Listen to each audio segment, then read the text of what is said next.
right in there. Alright, I'm gonna grab this. Gonna grab the fan.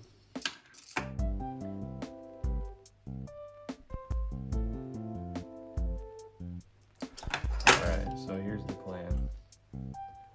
This is gonna go like this. It's gonna blow. As long as this fan fits, I'm gonna just test that quick.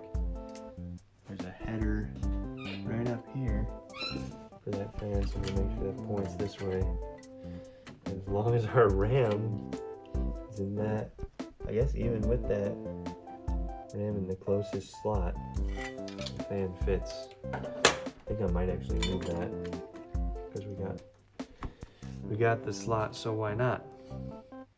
I don't know why I'm trying to do this with the fan in there, but sometimes we do weird things.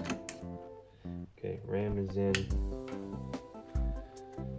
This guy is just bouncing.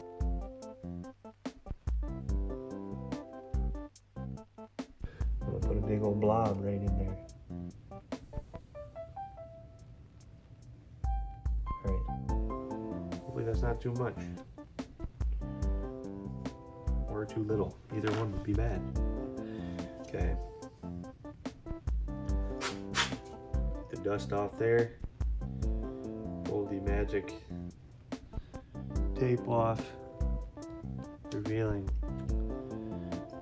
the heat sink. Then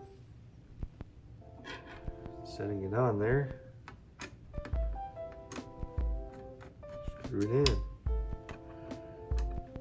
They said that the one dot method was a better insurance of not having any voids in the paste between the CPU and the cooler.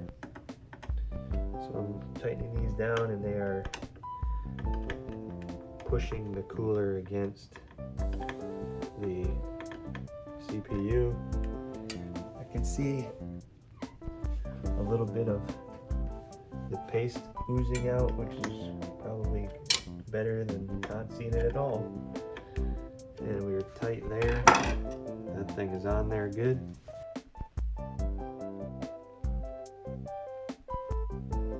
And I'm gonna put the fan on, I guess.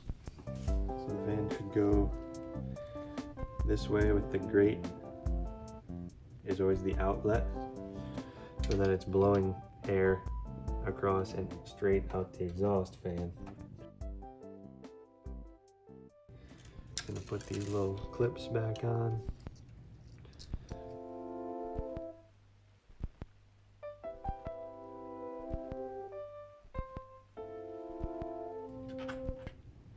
Okay, one side on, other side on. Oh, that actually fit a lot better. Okay. Plug it into the fan header. Over here, CPU fan. Yeah, that should be good. Get out of the way. We're not touching anything. It gets a little crowded in here.